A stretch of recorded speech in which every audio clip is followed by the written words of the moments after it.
নবীজি বললেন, তুমি বলনি তুমি ভালো, আমি ভালো, আমার বিবি ভালো, কিন্তু শয়তান ভালো নয়। একটা গোষ্ঠী, একটা দল সব সময় আমার বদনামের জন্য লেগে আছে।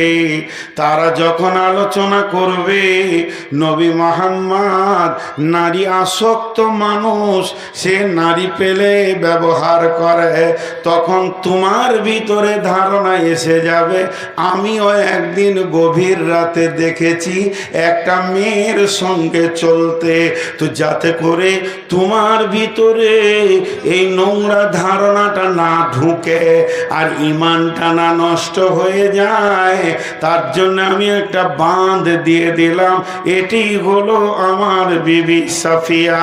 তার মানে আল্লাহ বলছেন, ইন্না বাদা জান্নি, সমস্ত অনুমান গোমান লয়। এমন কিছু ধারণা আছে, এমন কিছু অনুমান আছে যেটা হলো গুনহা। কিছু অনুমান আবার গুনহা লয়, ধারণা গুনহা লয়। সেটা কেমন? এদিকে তাকান। 1 কেজি হতে পারে অনুমান, 1 কেজি না, 1 কেজি 250 হবে, এটা গুনাহ হবে? কোন একটা মাল কেউ নিয়ে যাচ্ছে, কিরে মাছটা কত দাম দিল? 500 টাকা। তো কত ওজন? আমার মনে হচ্ছে 1.5 কেজি হবে। না, এটা আইডিয়া। এই ধারণাগুলো গুনহা নয়। এই রাস্তাটা 5 ফুটের না 7 ফুট হবে, মেপে দেখলাম, ক্লিয়ার হয়ে গেল। তো ইন্না বাদাত জাননি, চারিত্রিক ভাবে যে ধারণাগুলো করা হয় সেগুলো হচ্ছে গুনহা। ইন্না বাদাত জাননি ইসমন, কিছু ধারণা আছে গুনাহ। আল্লাহ বলছেন, ওয়ালা তাজাসসু ওয়ালা তাজাসসু ওয়ালা তাজাসসু। রে আমার বন্ধু, হে আমার ভাই বাপজিরা, সোনার আল্লাহ, ও আমার মা, ওরে আমার বোন বেটি, ওয়ালা তাজাসসু, তোমরা জাসুসি করিও না। তাজাসুস করতে মানা করেছেন। জাসুসি আর জাসুসিতে দুটো শব্দ ব্যবহার হয়। একটা হচ্ছে তাহলে, আর একটা হচ্ছে কেন। তাহলে আর কেন। যেমন আমি খুব এখানে মেহমান শুয়ে আছি, একটু রাত্রিতে ঘুরে আসলাম বাজার থেকে। এত রাতে উঠলেন কেন? এটা কাজ ছিল। না, কাজ কি ছিল? আপনি তো সন্ধ্যায় যেতে পারতেন, এখন তো বাজার বন্ধ। এখানে তাহলে আর আগাচ্ছে না, বুঝতে পেরেছেন? তাহলে কিছু থাকতে পারে। আপনি এধার ওধার নদীর ধারে ঘুরছেন, এটাকে বলছে জাসুসি। আল্লাহ বলছেন, তুমি যদি জাসুস হও তো আমিও তোমার থেকে বেশি বড় খবর রাখনেওয়ালা। তো ওয়ালা তাজাসসু, তোমরা জাসুসি করিও না। জাসুসি করা মানে পেছনে কুটকুট খুটকুট খুটকুট খুটকুট করে লেগে খালি দোষ ত্রুটিকে খুঁজে বের করা। ওয়ালা তাজাসসু, আমার রব যদি মনে করে তিলে তিলে হিসাব লিব, একটাও কেউ জান্নাত যেতে পারবে না। আল্লাহ তাবারক ওয়া তাআলা বলেছেন, ইন্না ইলাইনা ইয়াবাহুম সুম্মা ইন্না আলাইনা হিসাবাহুম। আমার কাছে ফিরে আসতেই হবে, হিসাব দিতেই হবে। আল্লাহর কাছে আমরা দোয়া করি, আল্লাহুম্মা হাসিবনি হিসাবান ইয়াসীরা। ইয়াসীরা, এ আল্লাহ তুমি আমার হিসাবটাকে আসানের সঙ্গে লাও। কবি নজরুল আর আসান করে দিয়েছে, তোমার কাছে হিসাব চাই না মাওলা, তোমার দয়া চায়। হিসাব দিতে যাব না, তোমার মেহেরবানি চাইব। আমার নবীজি বলেছেন, হিসাব দিয়ে আল্লাহর সঙ্গে খাতা কলম মিলিয়ে জান্নাত যাবে এমন একটা মানুষ বিশ্বের বুকে জন্ম নেয়নি। হযরত আদম থেকে শেষ পর্যন্ত আল্লাহ যাকে মাফ করবেন, দয়া করবেন, ওই লোকটি জান্নাতে যাবে। আল্লাহর দয়া ছাড়া কেউ জান্নাতে যাবে না। আল্লাহর নবীকে সাহাবীরা প্রশ্ন করলেন, ইয়া রাসূলুল্লাহ আপনিও? নবীজি বললেন, আমিও আল্লাহর দয়ার প্রত্যাশী। এবার হিসাব আসান কাকে বলে? আসান হিসাব বলে আমার আল্লাহ জাসুস হবেন না। আল্লাহ যদি সেই দিন একবার, বুখারীর হাদিস আছে বন্ধু, আল্লাহ যদি একবার আপনার আমল নামাতে আঙ্গুলটা দিয়ে বলে, বান্দা তুমি এই কাজটা করেছো কেন? আল্লাহ যদি কেন বলে দেয়, আল্লাহর কেনর প্রাচীরটা এত বড় হবে, ওটাকে টপকাবার পুরুষ কেউ জন্মায়নি। ওকে জেনে নিতে হবে আল্লাহ কেন বলেছে, মানে আমি জাহান্নাম যাব, বিধায় আল্লাহ যাকে মাফ করবেন, আল্লাহ কেন শব্দ বলবেন না? তাহলে আমাদের রব এত বড় মেহেরবান, তিনি আমার আপনার ব্যাপারে দয়াবান। তুমি মানুষ হয়ে মানুষের পেছনে লেগেছ কেন? এটা করলে কেন? ওটা করলে কেন? অতএব আল্লাহ বলছেন, ওলা তাজাসসুসি, খবরদার তোমরা তাজাসসুসি করিও না। ওলা ইয়াগতাব বাযুকুম আলা বাযিন, একে অপরে তোমরা গীবত করিও না।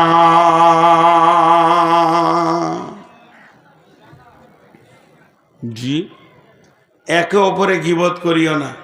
এখানে তিনটি কথা বলা হয়ে গেল, আপনারা খেয়াল করেছেন কি না? নাম্বার 1 বলা হলো বাঁচো ধারণা থেকে।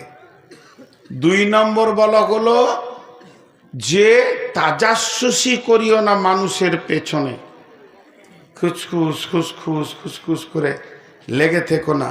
3 নম্বর বলা হলো ওলা ইয়াগতাব বাযুকুম বাযান, তোমরা একে ওপরে গীবত করিও না, পেছনে পরনিন্দা পরচর্চা করিও না।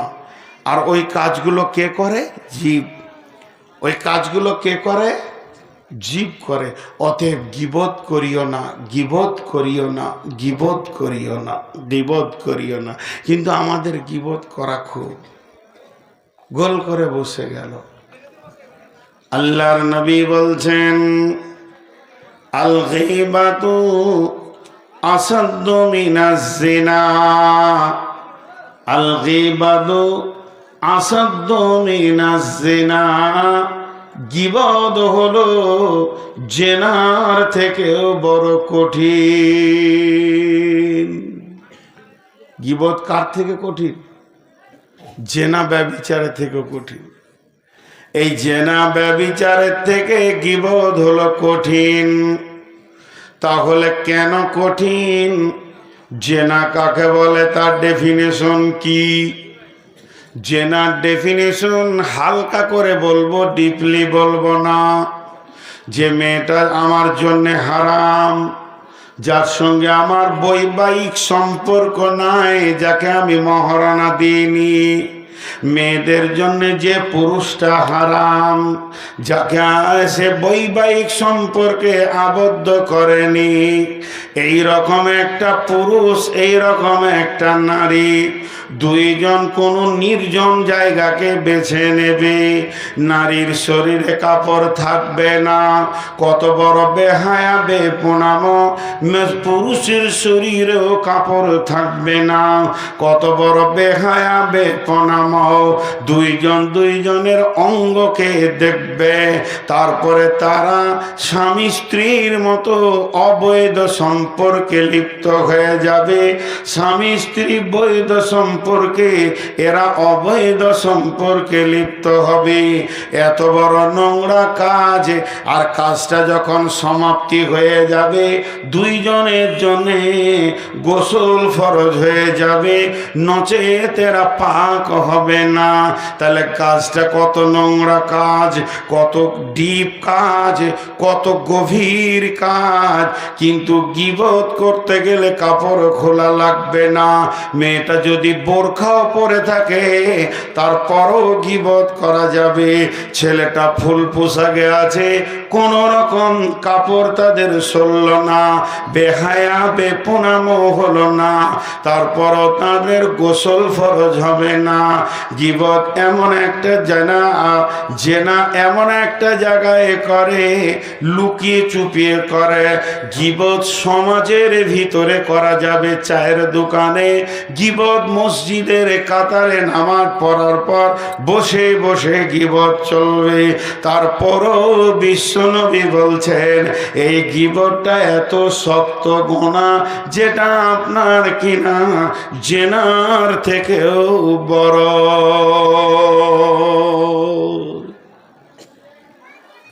আজীব ব্যাপার,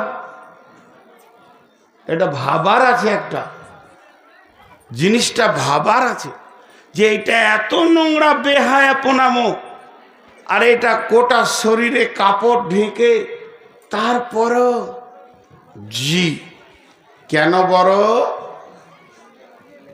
কেনটা এবার বলছি।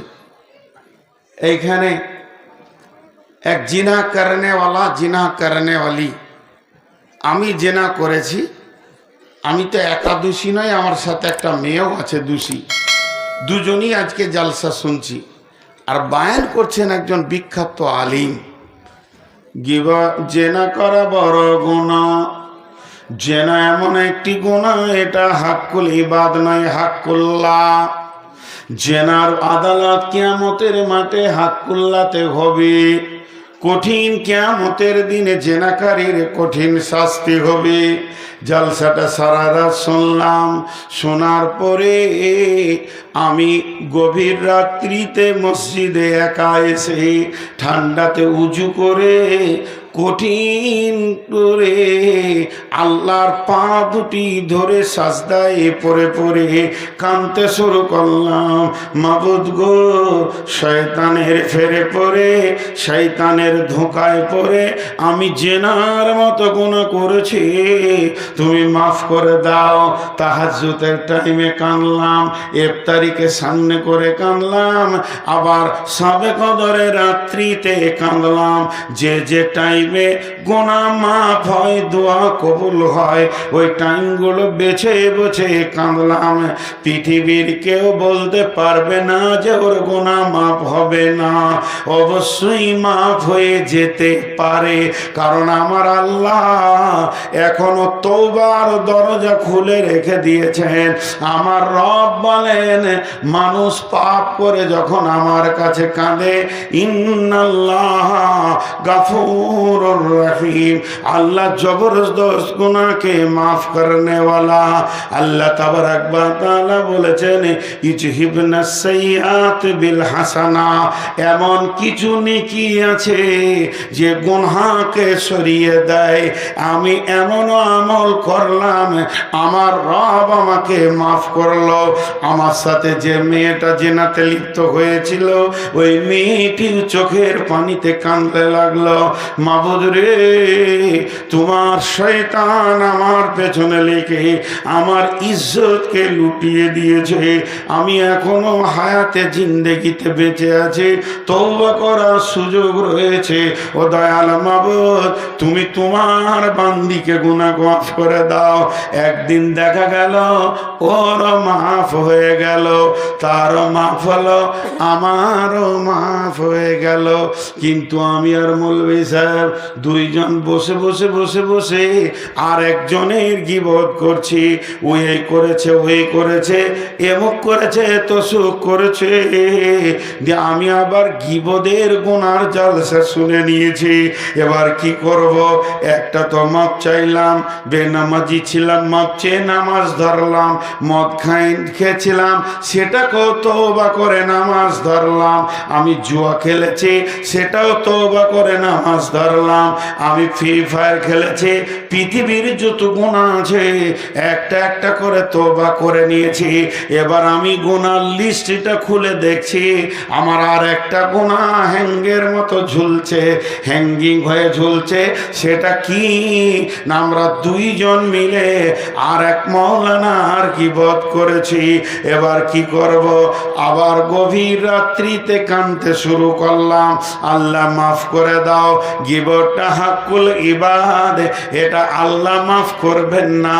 আমি যার গীবত করেছি তার কাছে মাফ চাইতে হবে, কারণ আমি একটা মানুষকে হেকারত হিয়ানত করেছি। দেখা গেল ওই মাওলানাকে সুযোগে পেয়ে গেলাম, হাতটা জড়িয়ে ধরে বললাম, বন্ধু ভাই, আমি শয়তানের ফেরে থাকতে পারিনি। আপনি যে অন্যায়টা করেছিলেন, অমুক মসজিদে থাকতে থাকতে একটা দুর্ঘটনা ঘটিয়ে দিয়েছিলেন, সেটা সত্য, কিন্তু আমি গীবত করে ফেলেছি, আমিও তো গুনাহগার হয়ে গেছি, আপনি আমাকে মাফ করে দেন। বলল, ভাই তুমি যখন হাত ধরেছ, আমাকেও তো আল্লাহর কাছে মাফ নিতে হবে।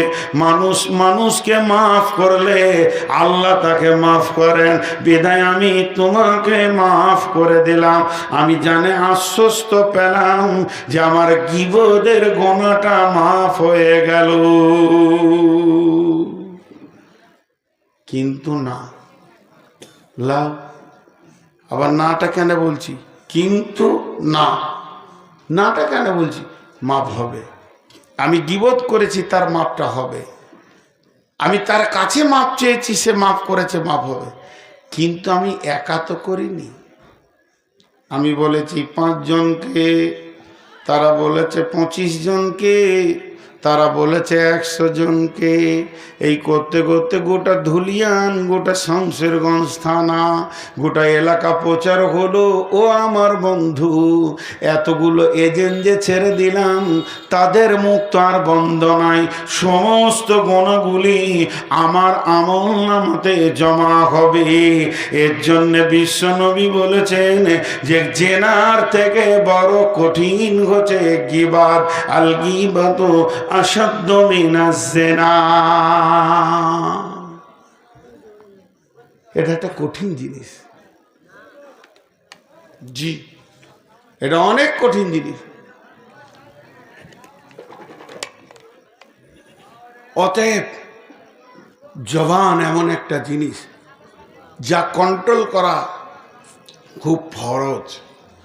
জবান যদি বেকন্ট্রোল হয়, গোটা বডি বেকন্ট্রোল হবে। কোরআন বলেছে জবান কন্ট্রোল, বডি কন্ট্রোল।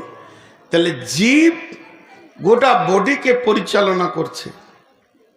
জবান বেকন্ট্রোল তো হাত পা সব বেকন্ট্রোল, আর জবান কন্ট্রোল তো সব কন্ট্রোল।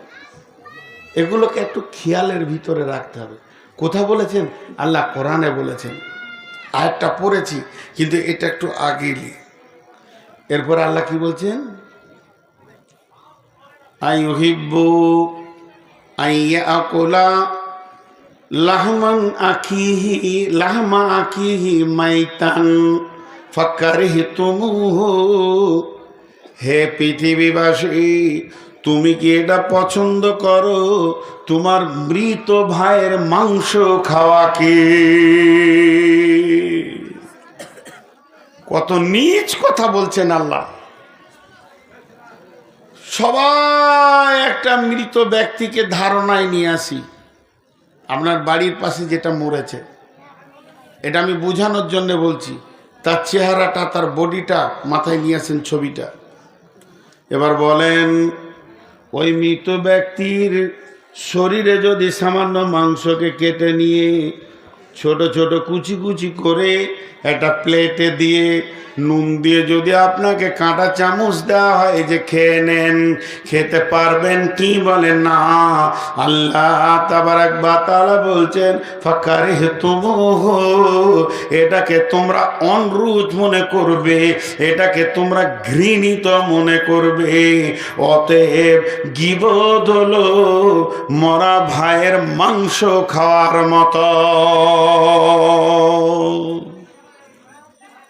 কি হলো? উঠছে কেন? আজীব ব্যাপার, এত তাড়াতাড়ি উঠছে। আসলে ওরা শিক্ষিত মানুষ। জালসা, এই খালি নামটা ভুলে গেছি, লক্ষ্মীপুর না, লক্ষ্মীনগর, এখানে সব নগর, গাজীনগর, মহাদেবনগর, লক্ষ্মীনগর, হ্যাঁ। আর শিলিগুড়ি যাবেন তো সব গুড়ি, শিলিগুড়ি, ময়নাগুড়ি, ধূপগুড়ি, ভেড়াগুড়ি, জলপাইগুড়ি, হ্যাঁ। আর এখানে দিনাজপুর যাবেন তো সব কুড়ি, বাস কুড়ি, ধামান কুড়ি, সামান কুড়ি, ভরাং কুড়ি। আর 24 পরগনা যেমন তো খালি, বক খালি, তুষ খালি, সোনা খালি, চনা খালি, বনা খালি, এখানে সব নগর।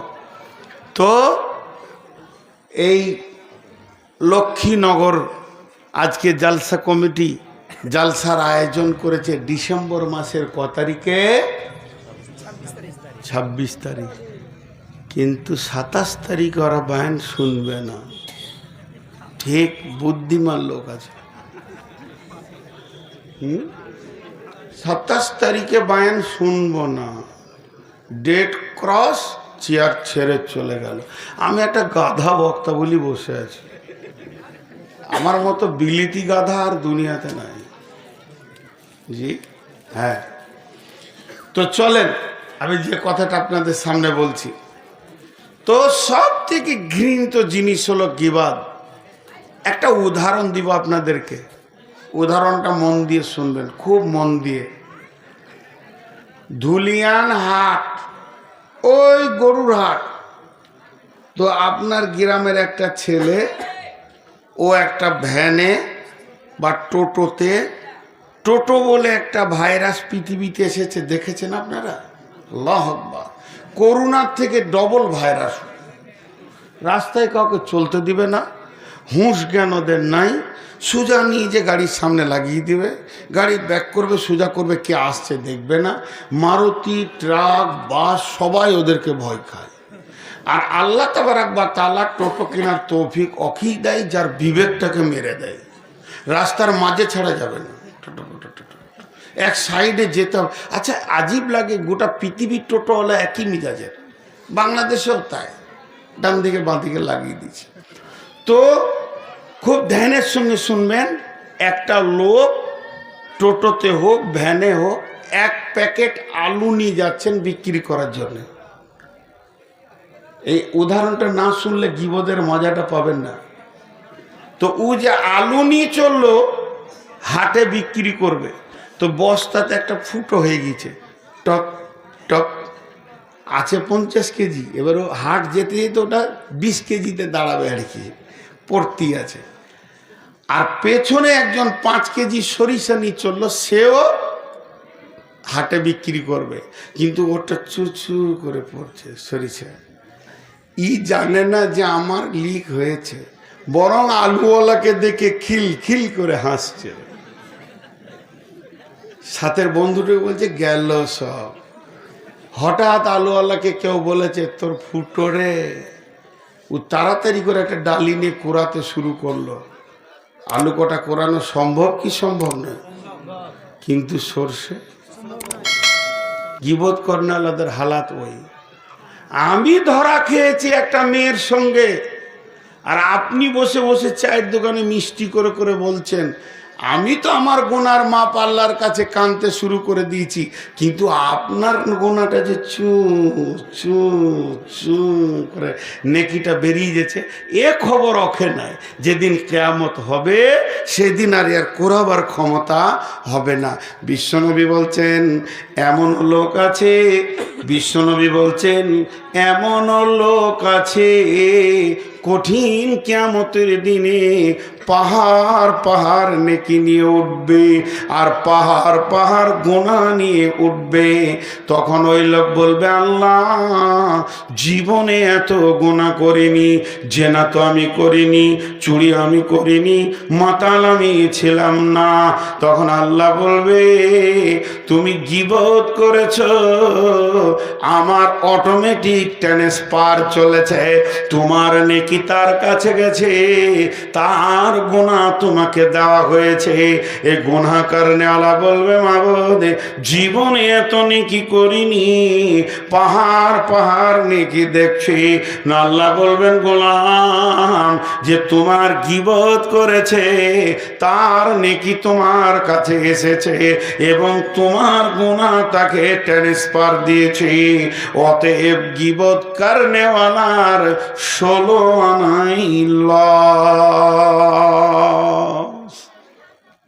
গীবত করনে ওয়ালার 16 আনাই লস, কোনো লাভ নাই।